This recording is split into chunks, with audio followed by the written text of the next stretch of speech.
আমি দীনকৃষ্ণ ঠাকুর বলছি, আজকে 10টা পয়সা নেবো না। যে বলবে ফলের ভিতরে কোন ফলটা ব্রাহ্মণ ফল, দেখেছেন অসুবিধা কোনটা জানেন? সকলে করতে বলে আমরা করছি, পিছনে আমার নামে দেখবেন গালাগালি করছে, লক্ষ্য করবেন সে কটা পেছনে এসে ধাক্কা ধাক্কি কি বলছে, জানে না কিচ্ছু। শোনো, আমি যদি ভুল বলি আমাকে অবশ্যই ডাকো, আমাকে আমার চোখে আঙুল দিয়ে দেখিয়ে দাও। কীর্তনিয়ারা আছে, যে আসরে আমি থাকি না সেই আসরে গিয়ে আমার নামে নিন্দা করে, এই বলেছে ওই বলেছে তাই বলেছে, আর যে আসরে আমার সঙ্গে থাকে বলে দেয় ও থাকলে আমি যাব না। কেন ভাই? পিছনে আমার নামে নিন্দা করছো, তাহলে আমার আসরে যখন তুমি আছো তোমার তো গান করার দরকার, আর তোমার বলার দরকার দীনকৃষ্ণ ঠাকুরের কথা এই কথা ভুল বলেছে, যে বইয়ের রেফারেন্স দিয়েছে সেই রেফারেন্সটা ভুল, তবে তো বুঝবো হ্যাঁ তুমি বাপের বেটা বই পড়েছো।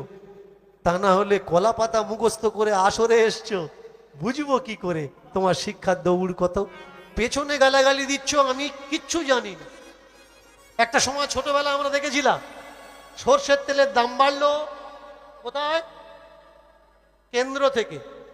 সর্ষের তেলের দাম বাড়লো রাজ্য থেকে, আর এদিকে বাজারে বাজারে মাইক টাইয়ে প্রতিবাদ করা হতো সর্ষের তেলের দাম বাড়লো কেন? জ্যোতিবাবু জবাব দাও। জ্যোতিবাবুর বাড়ি কোথায় সেখানে বলছে না, কিন্তু ও ওর বাড়ির সামনে মাইক টাইয়ে বলছে জ্যোতিবাবু জবাব। আমি যেখানে আছি ওখানে দাঁড়িয়ে বল দীনকৃষ্ণ ঠাকুরের এইটা ভুল হচ্ছে, ওখানে বলবে না। ও নবদ্বীপে কীর্তন করছে, ওই আসরে দাঁড়িয়ে বলছে ও ভুল কথা বলছে। এ যুক্তিটা মেনে নেওয়া যায় না। এবার দেখুন, দেবতাদের ভিতরে ব্রাহ্মণকে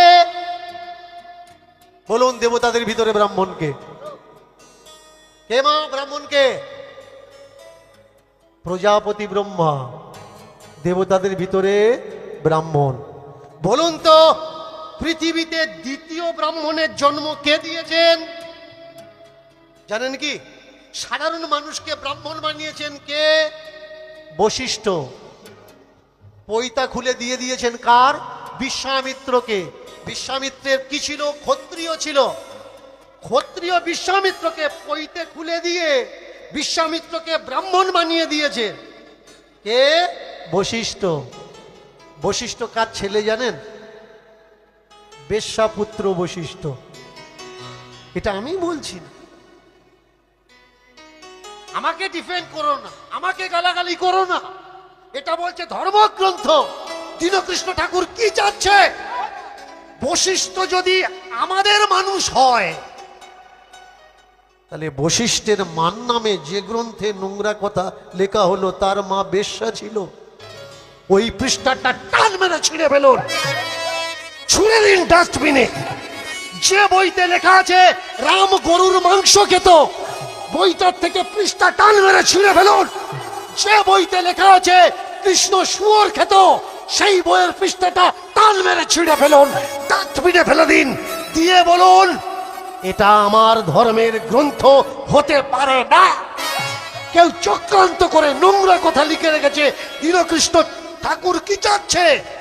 সনাতন ধর্মকে কলঙ্ক মুক্ত করতে, সনাতন ধর্মের ভিতরে যতগুলো নোংরা শব্দ ব্যবস্থাপনা আছে, ভগবানের গায়ে কলঙ্ক লাগানো হয়েছে, সমাজের গায়ে কলঙ্ক লাগানো হয়েছে, মহামানবদের গায়ে কলঙ্ক লাগানো হয়েছে, সেই কলঙ্কিত প্রেক্ষাপটগুলোকে ডাস্টবিনে ফেলে দাও, দিয়ে বলো আমার সনাতন সত্য সনাতন, আমার সনাতন রাষ্ট্রজয়ী সনাতন, আমার সনাতন বিশ্বগুরু সনাতন।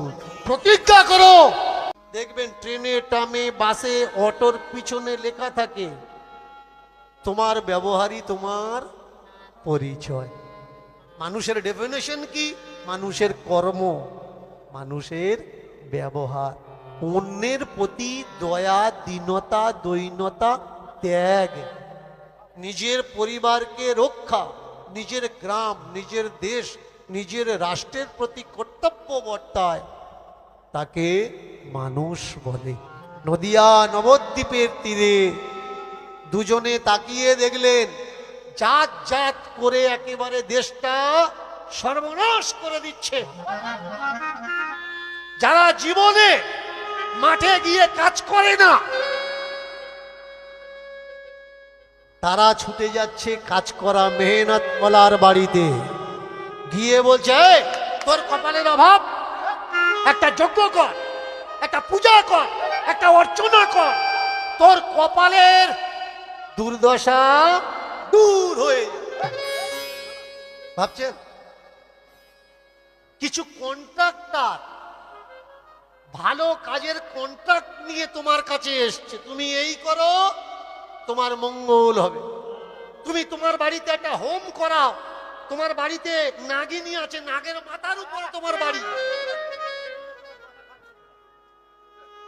আমার বৌমারা বলে যে, বাবা প্রত্যেক বছর তুমি ঠান্ডা হয়ে যাও, এবছর একটু বাগ বাগ হবে। আমার নাতনিরা আমার ধরেছে যে, দাদু প্রত্যেক বছর ঠান্ডা হয়, এবছর যেন গরম হয়। এখান থেকে আসছিলাম, বলছিল ধুয়ে দিও। ধুইতে আমি তখনই পারবো যদি তুমি ধোয়ার জন্য দাঁড়িয়ে থাকো। আমি তোমার ধোয়াবো, আর তুমি যদি লাফালাফি করো, জল ঠিক জায়গায় পড়বে না।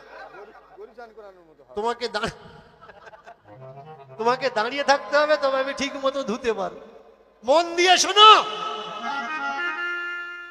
ধর্মের কন্ট্রাক্টররা ধ্বজা নিয়ে দাঁড়িয়েছে, যারা বলছে জাতের রাজা আমরা, আমরা সকলা শ্রেষ্ঠ, আর পরে আমাদের থেকে সবাই নিকৃষ্ট।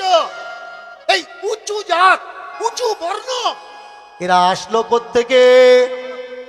শুনে নাও, এরা কেউই এদেশের মানুষ নয়। রাগ করলে হবে না, কি মায়েরা একটু মন দিয়ে বলবেন। এখানে বেশিরভাগই আমার বৌমারা, নাত বউরা, নাতি নাতনিরা বসে আছে, যারা দূর থেকে এসছেন, আমার সবাই আমাদের পরিবারের আত্মীয়ের মতো আমরা, আমি বাইরের কেউ নয়। স্পষ্ট করে বলবেন, আমি ভক্তি দিয়ে কীর্তন করব নাকি যুক্তি দিয়ে কীর্তন করব? বলবেন কোন কীর্তন শুনবেন। আপনারা যেমন বলবেন আমি তেমন করব, কারণ আপনাদের নিয়েই আমার চর্চা, আমার কীর্তন। তাহলে যুক্তি দিয়ে কীর্তন করব, তাই তো? এবার বলুন, মিথ্যা শুনবেন নাকি সত্যি শুনবেন? সত্য শুনবেন। সত্য বড় কঠোর হয়, বড় যন্ত্রণা হয়, বড় লজ্জার হয়, স্বীকার করা কঠিন হয়। সত্য জানতে জানতে দেখা যাবে যাকে আমি এতদিন বাবা বলছি, ও আমার বাবাই নয়। মেনে নিতে পারবেন তো? কলিজাতে হাত রেখে বলুন, পরে বলবেন না যে এত বাড়াবাড়ি করা উচিত হয়। পরিচয় পাল্টে যাবে। ভালো করে শুনুন, আপনার মন্দির, আপনার ঠাকুর, আপনার দেবতা আপনি যেতেই পারবেন না। একটা দালালের চক্র কাজ করছে আপনার আর আপনার ঠাকুরের মাঝখানে। পরছাই হয়ে দাঁড়িয়ে আছে, পর্দা হয়ে দাঁড়িয়ে আছে। আপনি যেতে গেলে ওখানে প্রণামী দেওয়া লাগবে, যেমন করে পাশে উঠতে গেলে টিকিট লাগে, কাউন্টার থেকে কাটা লাগে, ট্রেনে উঠতে গেলে টিকিট কাটা লাগে, নৌকায় উঠতে গেলে কড়ি দেওয়া লাগে। ঠিক তেমনি আপনি যাকে ভালোবাসেন সেই দেবতা পর্যন্ত পৌঁছাবেন, আপনাকে টিকিট কাটা লাগবে, তবে আপনি ঢুকতে পারবেন। তবে আপনার দেবতা, আপনি কিছু বলতে পারবেন না। খাবার নিয়ে গিয়ে বলা লাগবে, বাবা আমার নামে দাও, আমার নামে দাও। যে কোনো এনি তীর্থে গিয়ে দেখে নেবেন, ঝুড়ি নিয়ে দাঁড়িয়ে আছে। বলুন তো, তীর্থে সব জিনিস টাকা দিয়ে পাওয়া যায়, একটা জিনিস ফ্রিতে হয়, বলুন, বলতে পারবেন কেউ? তীর্থে ফ্রিতে কোন জিনিস পাওয়া যায় বলতে পারবেন? জুতো রাখাটা ফ্রি। যার দোকান থেকে ফুল নেবেন, যার দোকান থেকে ফুল কিনবেন, ফুলের সঙ্গে জুতো ফ্রি। প্রসাদ কিনবেন, সাবসিডি, জুতো রাখার সাবসিডি। শুধু তাই নয়, যে ভিখারি বসে আছে ও ডাকছে, মামা জুতো এখানে খোলো।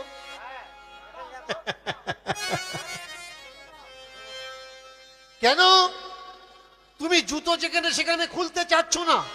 কেন খুলতে চাচ্ছ না? খুলে রাখবো যদি নিয়ে চলে যায়। যেখানে গেলে জুতো চুরি সেখানে কি আর থাকে হরি? যেখানে গেলে উলুধ্বনি, উলুধ্বনি। সেখানে কি আর থাকে হরি? যেখানে গেলে জুতো চুরি সেখানে কি আর থাকে হরি? যেখানে গেলে জুতো চুরি সেখানে কি থাকে হরি? যেথায় গেলে জুতো চুরি, জুতো চুরি, জুতো চুরি।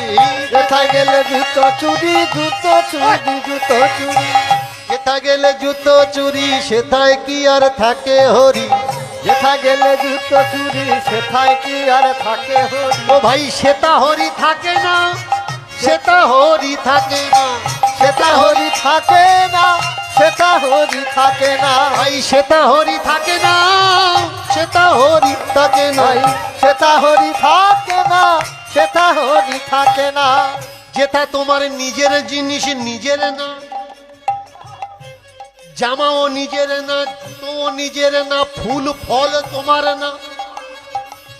যে হরির দুয়ারে করবে প্রার্থনা ও হরিও তোমার না। ওই হরিটা কোনো দালালের। যে শব্দটা আমরা ব্যবহার করলাম দালাল, ঘৃণিত শব্দে নেবেন না। দালান মিন্স যে যোগাযোগ করিয়ে দেওয়ার মাধ্যম। ওই হরিটা তোমার না। তোমার যদি হরি হতো ছুটে তোমায় দিয়ে দিত। তোমার যদি হরি হতো জুতো তোমার দিয়ে যেত। তোমার যদি হরি হতো ছুটে তোমায় দিয়ে দিত। তোমার যদি হরি হতো ছুটে তোমায় দিয়ে যেত। কালীঘাটের কালী ছোঁয়া যাবে না, তারাপীঠের তারা মা ছোঁয়া যাবে না, দুর্গাপুরের মা দুর্গা ছোঁয়া যাবে না। দুর্গাপুর বোঝেন তো? আমাদের ভারতবর্ষের বুকে আস্তে ছোট ছোট ছোট ছোট ছোট একদম ছোট।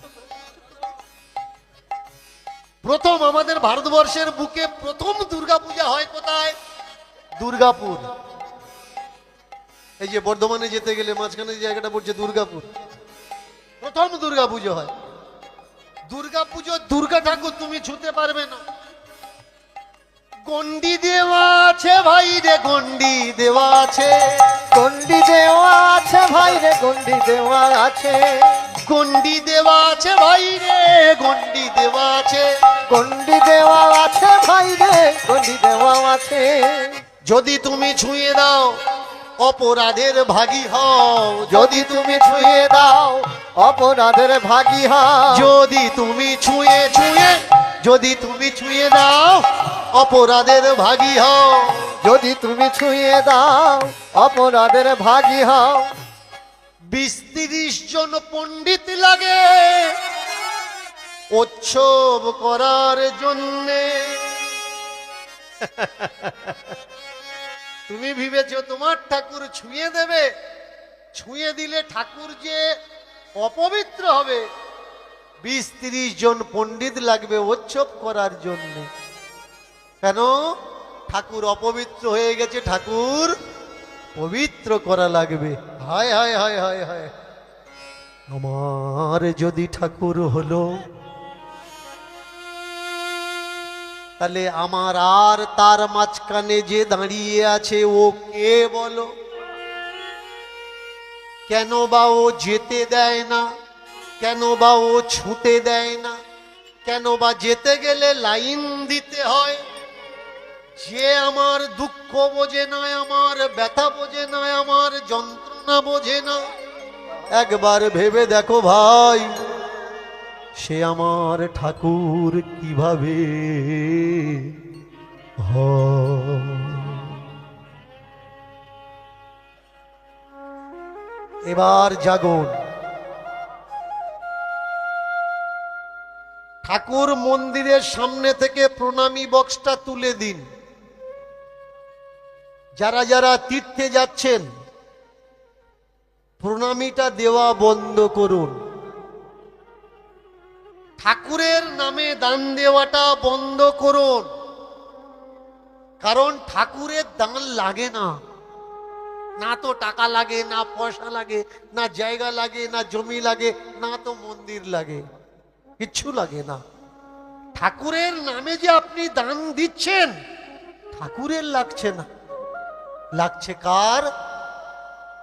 আপনার আর আপনার ঠাকুরের মাঝখানে যে ব্যক্তিটা দাঁড়িয়ে আছে। এক ভদ্রলোক, মনে পড়ে গেল একটা মজার গল্প। এক ভদ্রলোক মন্দিরে এসেছে, মন্দিরে এসে আর প্রণামী বক্সে একটা 500 টাকার জাল নোট দিচ্ছে। পূজারি দেখে ছুটে এসেছে, এই ও, তুই জাল নোট নিয়ে প্রণামী বক্সে দিচ্ছিস, তো লজ্জা করে না? কিরকম ভক্ত যে ঠাকুরকে জাল নোট দিচ্ছিস? বলে পূজারি চুপ করো, এটা জাল নোট আমি জানি, তুমি জানো, ঠাকুর কি জানে এটা জাল নোট? চুপ করো, দিচ্ছি, দিতে দাও। পূজারি বলে উঠলে, শোনো, তুমি যে প্রণামীটা দিচ্ছ ওটা জাল নোট, ওটা তুমি জানো, আমি জানি, ঠাকুর জানে না, কিন্তু ওই নোটটা কি ঠাকুর নেবে? ও তো আমি নেব। ঠাকুর প্রতিবাদ করবে নাকি আমি প্রতিবাদ করব? তাহলে বুঝে দেখুন প্রণামী বক্সের টাকা যাচ্ছে কোথায়। যে টাকা আপনি পা দিয়ে মাথা দিয়ে প্রণাম করে প্রণামী বক্সে রাখছেন, আমাদের ভারতে এমন এমন মন্দির আছে আপনার মাথায় ঠেকানো ঘাম ঝরানো টাকা টেনে বের করে বস্তায় দিয়ে পা দিয়ে চাপছে।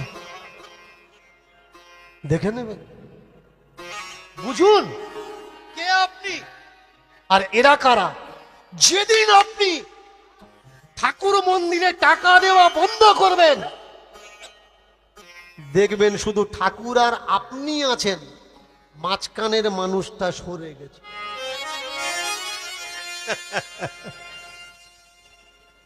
ধান্দা নেই তো গন্দা মানুষগুলো নেই। হতে হবে আপনাকে সহজ সরল। শুধু আমরা স্বার্থপর বলে আমরা মনে করি চাইলে পাওয়া যায়, তাই গিয়ে দিচ্ছি আর চাইছি। সত্যি কি ঠাকুরের কাছে চাইলে পাওয়া যায়?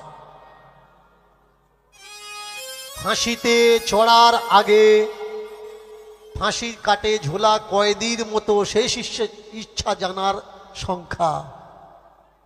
ফাঁসি দেওয়ার আগে যেমন জজ সাহেব জিজ্ঞাসা করে তোমার শেষ ইচ্ছা কি, সে যদি বলে আমার ফাঁসি দিও না, বন্ধ হবে কি? বলবে এই ইচ্ছা নয়, অন্য ইচ্ছা বল। ঠিক ঠাকুরের মাঝখানে তোমার ইচ্ছাটা তদ্রূপ। অনেকে বলে যা চাই তাই পায়, কখনো নয়। ঠাকুর কি? ঠাকুর কিছু অকর্মণ্য স্বার্থান্বেষী সমাজের কুঁড়ে কাচড়া মানুষের ইনকামের পথ। এটাই হলো ঠাকুর। এই ঠাকুরকে পাওয়া যায় না, অনুভব করতে হয়, ফিল করতে হয়। ঠাকুরকে মানুষ, মানুষ থেকে মহামানব, মহামানবের মূর্তি যখন নির্মাণ হয় কর্মের দ্বারা, সেই মূর্তি ঠাকুরে রূপান্তরিত হয়ে যায়। সহজ সরল মানুষগুলো বোঝে না, মাঝখানে শুধু তারা ঘা খেয়ে যায়। আপনি আপনার ঠাকুর তাকিয়ে দেখবেন, আপনার যা ইচ্ছা আপনি তাই দিতে পারবেন না। আমরা ছোটবেলায় দেখেছি নবদ্বীপ বৃন্দাবন উড়িষ্যার থেকে ভিক্ষা চাইতে আসতো, চাল দাও, আলু দাও, ডাল দাও, তেল দাও, নুন দাও, সব হাত পেতে নিত, যা দেবে নেবে। কিন্তু এখন করে দেখছি নতুন সিস্টেম, চাল দিলে বলছে চাল দিও না, টাকা দাও। কেন? বই বেকে। এরা চালের ভিখারি নয়, টাকার ভিখারি। আর একটা মজার গল্প পড়ে গেছে, বলবো? সহজ সরল হতে হবে, তবে তুমি মানব থেকে মহামানব হবে। কেমন? একটা বৌমা, এই যেমন সরকারে এখন বলছে না খাতা খোলো, একটা সময় ছিল 10 বছর পিছনে যান, কারোর খাতা ছিল না। গ্যাস গ্যাস দিচ্ছে, গ্যাস দিচ্ছে না কিন্তু গ্যাস দিচ্ছে। খাতা খুলতে হবে, লাইন ধরে খাতা খুলেছে, লাইন ধরে খাতা। খাতা খুলে এক বৌমা বললে আমার খাতায় রাখবো। রাস্তায় যেতে যেতে চাটনির টাকা পেয়েছে, বান্ডিল বান্ডিল টাকা পেয়েছে। ও তো আর জানে না অরিজিনাল কি নকল। এখন বাড়িতে গেছে, গিয়ে বলে রাখবো কোথায়? একটা ঠাম্মা চোখে দেখতে পায় না, বলে এই যে আমি খাতা খুলেছি বুঝলি, টাকা পয়সা নাকি খাতায় রাখতে হয়। এ শুনেছে টাকা পয়সা খাতায় রাখতে হয়, খাতায় রাখবো। ব্যাংকে চলে গেছে, চাটনির নকল টাকাগুলো, এতগুলো টাকা। ম্যানেজারকে বলছে ম্যানেজার এই টাকাগুলো আমার খাতায় রেখে দাও। ম্যানেজার মুখের দিকে চাটনির টাকা খাতায় রাখবে মানে? এই টাকা খাতায় রাখা যায়? বাবু ম্যানেজার, আমার খাতায় আমি চাটনি রাখবো, লঙ্কা রাখবো, ঝাল রাখবো, ওটা আমি বুঝবো। আমার খাতায় তুই রাখ, আমার খাতায় চাটনির টাকা থাকবে, তোর কোনো অসুবিধে? একে কে বোঝাবে খাতায় ও টাকা রাখা যায় না? ঠিক তদ্রূপ যারা উচ্চ বর্ণ হয়ে এখানে বসেছে, পরজীবীর মতো, যেমন নিজের শরীর অথচ ফোঁড়া হলে আমরা কেটে বের করে দেওয়ার চেষ্টা করি, আমাদের দেশের পরজীবী যারা পুরোহিত হয়ে মন্দিরে ঢুকলো, তারা ভালো করে শুনবে, আমাদের দেশের পরজীবী যারা পুরোহিত হয়ে মন্দিরে ঢুকলো, তারা আমার মন্দির কোন সময় তাদের হয়ে গেল, আমার ঘরের ভগবান কোন সময় তারা তাতে প্রাণ সংযোগ করলো। শুধু আমি বুঝলাম মন্দিরে কেউ আছে, কিন্তু বুঝতে পারলাম না মন্দিরে কে আছে, আমার ঠাকুর না পরজীবীটা বসে আছে। পুরোহিত উচ্চ বর্ণ এরা যে এদেশের কেউ নয়, এটা আমি বলছি না। অনেকের মনে হতে পারে তাহলে ঠাকুর মশাই ব্রাহ্মণরা কি এদেশের মানুষ নয়? ঠাকুর বাবা আপনি কি বলছেন? শুনুন, আমি বলছি না। কে বলছে? জওহরলাল নেহেরু, তার বিখ্যাত একটা বই দ্য ডিসকভারি পড়ে নেবেন। আমি বলছি না। কে বলছে ব্রাহ্মণ বিদেশি? মহাত্মা গান্ধী বলছে ব্রাহ্মণ বিদেশি, আমরা এদেশের মানুষ না। শুধু মহাত্মা গান্ধী নয়, আরো কে বলছে? যিনি ভলগা থেকে গঙ্গার লেখক রাহুল সংকৃত্তায়ন, ইনি বলছেন ব্রাহ্মণ বিদেশি। ইউনান থেকে মাইগ্রেশন হয়ে এদেশে প্রবেশ করেছে। মন দিয়ে শুনবেন, কথাগুলো শোনার প্রয়োজন আছে। শুধু তাই নয়, রবীন্দ্রনাথ ঠাকুর বলছেন ব্রাহ্মণ বিদেশি, বঙ্কিমচন্দ্র বলছেন ব্রাহ্মণ বিদেশি, শরৎচন্দ্র বলছেন ব্রাহ্মণ বিদেশি। আমি বলছি না। দয়ানন্দ সরস্বতী আর্য সমাজের স্থাপক, তিনি বলছেন ব্রাহ্মণ বিদেশি, আমি বলছি না। এবার বলুন তো, ব্রাহ্মণ যদি বিদেশি হলো, সিন্নি থেকে ষষ্ঠী পুজো পর্যন্ত আপনার ঠাকুর ঘরে ও কি করে ঢুকলো? নিজেকে প্রশ্ন করবেন।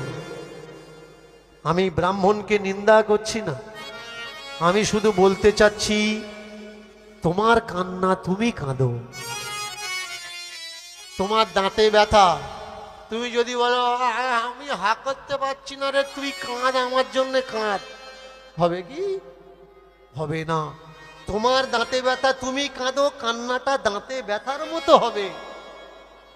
আর তোমার কান্না যদি অন্য কেউ কেঁদে দেয়, ওই কান্নাটা দাঁতে ব্যথা না, টাকার কান্না হবে।